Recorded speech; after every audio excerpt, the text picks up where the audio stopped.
Latest updates ఎప్పటికప్పుడు పొందడానికి big TV WhatsApp channel follow అవ్వండి. లింక్ డిస్క్రిప్షన్ లో ఉంది. కాంగ్రెస్ పాలనకు ఏడాది.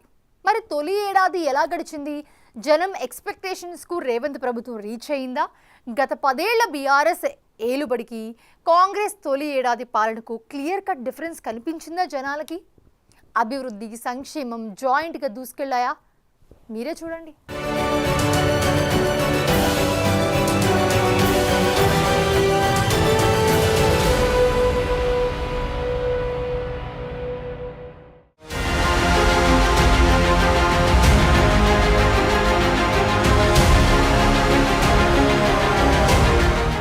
చేసే పనిలో నిజాయితీ, నిబద్ధత, తీసుకునే నిర్ణయాల్లో జాగ్రత్త, ఈ రెండింటినీ బ్యాలెన్స్ చేస్తూ రేవంత్ రెడ్డి ప్రభుత్వం తొలి ఏడాది గడిచింది. సాహసోపేత నిర్ణయాలు, సంక్షోభాలను పటిష్ట వ్యూహాలతో పరిష్కరించుకోవటం, ఏదైనా నిర్ణయం తీసుకుంటే అందరి అభిప్రాయాలను తెలుసుకోవటం, అందరికీ నచ్చే, అందరూ మెచ్చే నిర్ణయాలను అమలు చేయటం ఏడాది పాలనలో హైలైట్. ఎందుకంటే తెలంగాణ తొలి 2 టర్మ్లలో ఏదైతే మిస్ అయిందో వాటికి ప్రాధాన్యమిస్తూ పాలన సాగింది. ప్రజా సంక్షేమం, హామీల అమలు దిశగా అడుగులు పడ్డాయి.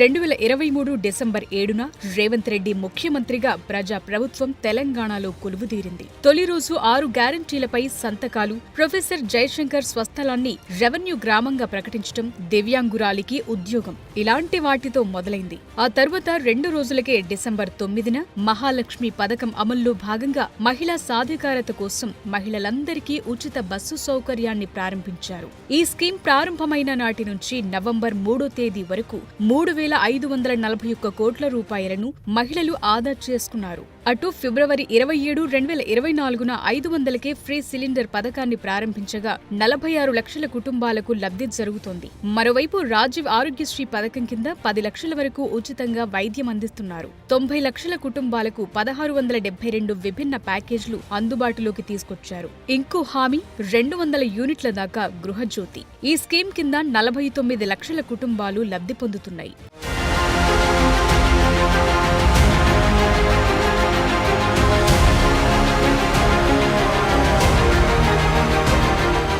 పేదల కోసం ఇందిరమ్మ ఇళ్ల పథకాన్ని ఈ ఏడాది మార్చి 11న సీఎం రేవంత్ ప్రారంభించారు. ఈ ఆర్థిక సంవత్సరం 22,500 కోట్ల రూపాయలతో 4,50,000 ఇందిరమ్మ ఇళ్లు మంజూరు చేశారు. ప్రతి నియోజకవర్గానికి 3,500 ఇండ్లిస్తామన్నారు. ఇందుకోసం తాజాగా యాప్ కూడా అందుబాటులోకి తెచ్చారు. అత్యంత నిరుపేదలకే తొలుత ప్రయోజనం కలగబోతోంది. గతంలో ప్రజలకు ప్రభుత్వానికి మధ్య కనెక్షన్ కట్టన్నట్లు వ్యవహారముండేది. సమస్యలు చెప్పుకునే పరిస్థితి ఉండేది కాదు. నాటి ప్రగతి భవన్లోకి ఎవరికి పర్మిషన్ ఉండేది కాదు. కానీ ప్రజా ప్రభుత్వంలో మాత్రం ప్రజా దర్బార్ నిర్వహించారు. ప్రగతి భవన్ ముళ్ల కంచెలు తొలగించి మహాత్మా జ్యోతిబా పూలే ప్రజా భవన్ గా మార్చారు.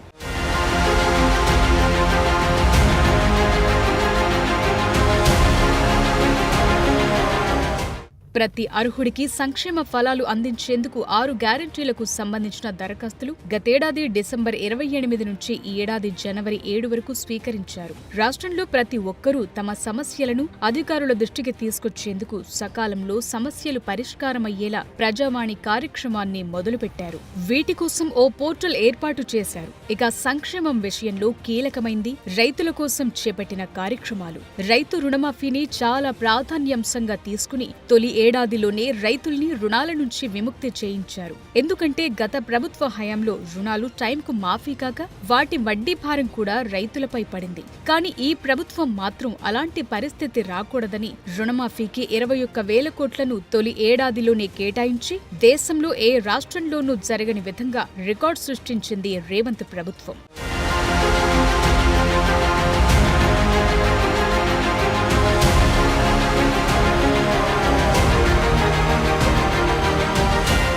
రాష్ట్రంలో వ్యవసాయాన్ని లాభసాటిగా మార్చేందుకు రైతుల సంక్షేమం కోసం కోదండరాం రెడ్డి చైర్మన్ గా రైతు వేదికలను పూర్తి స్థాయిలో వినియోగంలోకి తెచ్చేలా రైతు నేస్తం కార్యక్రమాన్ని చేపట్టింది కాంగ్రెస్ ప్రభుత్వం. యాసంగి పంటకు పెట్టుబడి సాయంగా ప్రభుత్వం రాష్ట్రంలోని రైతులందరికీ రైతు భరోసా నిధులు పంపిణీ చేశారు. అటు పంటల బీమా గతంలో లేక చాలా సందర్భాల్లో రైతులు నష్టపోయారు. కానీ ఇప్పుడు ప్రధానమంత్రి ఫసల్ బీమా యోజన పథకంలో రాష్ట్రం చేరింది. ఈ పథకం కింద రైతులు చెల్లించాల్సిన బీమా ప్రీమియం కూడా రాష్ట్ర ప్రభుత్వమే చెల్లిస్తుంది. అటు రాష్ట్ర ప్రభుత్వం రైతుల నుంచి కొనుగోలు చేసే సన్న ధాన్యానికి ప్రతి క్వింటాకు ప్రభుత్వం 500 రూపాయలు బోనస్ చెల్లిస్తోంది. ధాన్యంలో తేమ, తాలుతో రైతులు నష్టపోకుండా ఉండేందుకు ప్రభుత్వం కొనుగోలు కేంద్రాల్లో ఏర్పాటు చేశారు. అధునాతన డ్రైయర్లు, ప్యాడీ క్లీనర్లు, టార్పలిన్లను అందుబాటులో ఉంచారు. ప్రభుత్వ పథకాలు, ప్రభుత్వం చేపట్టే కార్యక్రమాలను సమర్థంగా అమలు చేసేందుకు రాష్ట్ర ప్రభుత్వం ప్రతి ఉమ్మడి జిల్లాకు ఐఏఎస్ను ప్రత్యేక అధికారిగా నియమించింది. సో సంక్షేమంలో ఎక్కడా లెక్క తగ్గకుండా డీల్ చేసింది రేవంత్ రెడ్డి ప్రభుత్వం.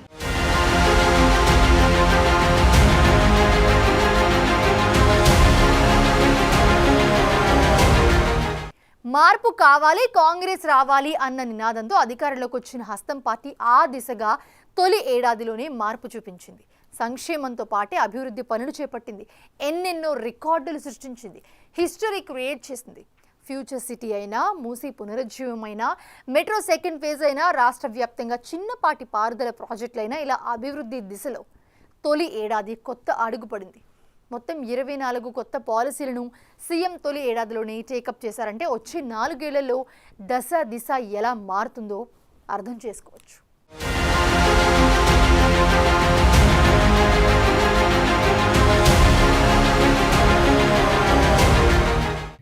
విద్య, వైద్యం, మౌలిక వసతులు ఏ రాష్ట్ర అభివృద్ధికైనా కీలకం.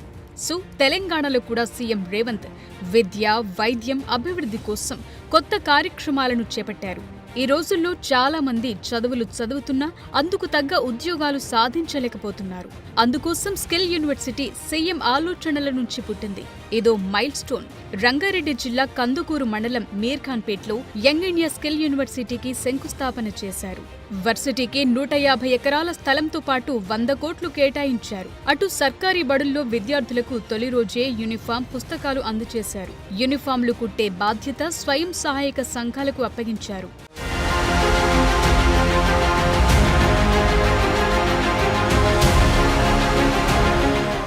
రాష్ట్ర వ్యాప్తంగా 119 అసెంబ్లీ నియోజకవర్గాల్లో అంబేద్కర్ నాలెడ్జ్ సెంటర్ల ఏర్పాటుకు నిర్ణయం తీసుకున్నారు. కోచింగ్లకు ఖర్చు లేకుండా ప్రభుత్వం ముందు చూపుతో ఈ కార్యక్రమాన్ని టేకప్ చేస్తోంది.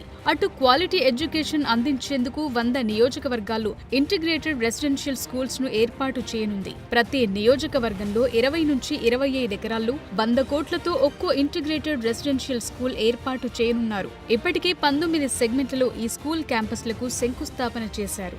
అధునాతన సాంకేతిక కేంద్రాలుగా ఐటీఐలను మార్చుతున్నారు. ఏడాదికి 2 సార్లు టెట్ నిర్వహిస్తున్నారు.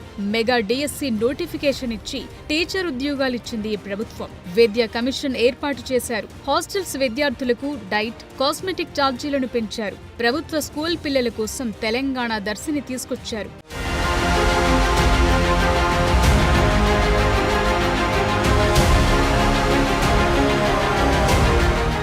సింగరేణిలో కారుణ్య నియామకాలు చేపట్టడం, కాంట్రాక్ట్ కార్మికులకు కూడా తొలిసారిగా బోనస్ ప్రకటించడం ఈ ప్రభుత్వంలో తీసుకున్న కీలక నిర్ణయాలు.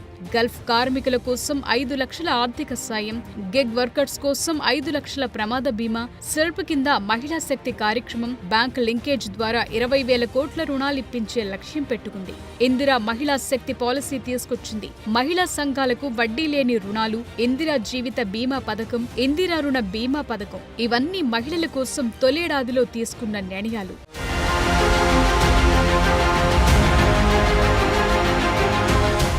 మౌలిక వసతుల కల్పనలో హైదరాబాద్కు తొలి ఏడాదిలోనే పెద్దపీట వేశారు. హైడ్రా తీసుకురావటం, మురుగునీరు, వరద నీటి పారుదల కోసం చర్యలు చేపట్టడం, ట్రాఫిక్ కష్టాల నుంచి గట్టెక్కించేందుకు ప్రణాళికలు అమలు చేస్తున్నారు. అటు మెట్రో దశ కోసం 76 కిలోమీటర్ల ట్రాక్ వేసేలా చర్యలు తీసుకుంటున్నారు. అటు హైదరాబాద్ అభివృద్ధిలో మూసీ పునరుజ్జీవాన్ని కాంగ్రెస్ ప్రభుత్వం సీరియస్ గా తీసుకుంది. కొత్త హైకోర్టు నిర్మాణానికి శంకుస్థాపన చేశారు. సచివాలయంలో తెలంగాణ తల్లి విగ్రహం, సచివాలయం ఎదురుగా రాజీవ్ గాంధీ విగ్రహం ఇవన్నీ కీలకంగా మారాయి.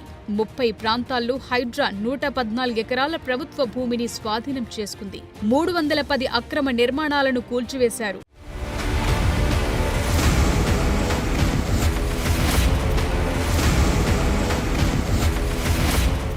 అసలు సిసలైన అభివృద్ధంటే ఏంటో తొలి ఏడాదిలోనే తీసుకున్న నిర్ణయాలతో అందరికీ తెలిసొచ్చింది. హైదరాబాద్, సికింద్రాబాద్, సైబరాబాద్లకు దీటుగా ఫ్యూచర్ సిటీ నిర్మాణానికి పునాది వేశారు సీఎం. ముచ్చర్ల ప్రాంతంలో health hub, sports hub, education hub అభివృద్ధి చేయనున్నారు. ఆగస్టు 2న జాబ్ క్యాలెండర్ ను రిలీజ్ చేశారు. వచ్చే ఏడాది నోటిఫికేషన్ షెడ్యూల్స్ కూడా ఇచ్చేశారు. ఇలా జాబ్ క్యాలెండర్ ఇచ్చిన తొలి ప్రభుత్వం కూడా ఇదే.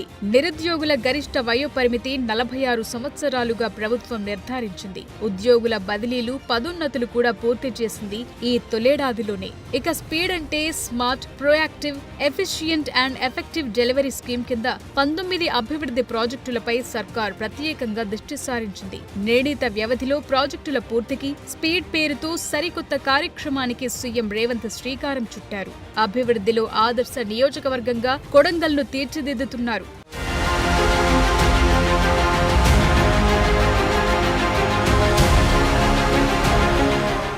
ఆర్థిక వృద్ధిలో తెలంగాణ జీడీపీ 9.2% నమోదైంది. విదేశీ ప్రత్యక్ష పెట్టుబడుల సాధనలు తెలంగాణ దేశంలో 4వ స్థానంలో నిలిచింది.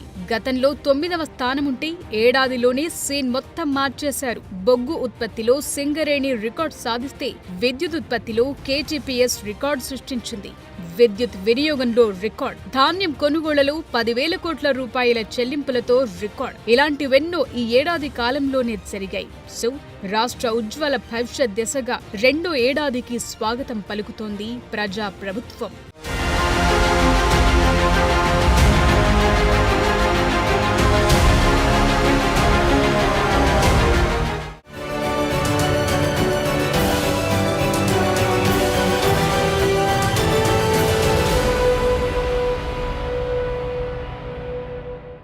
వీక్షణను షార్ట్ బ్రేక్ తీసుకుందాం.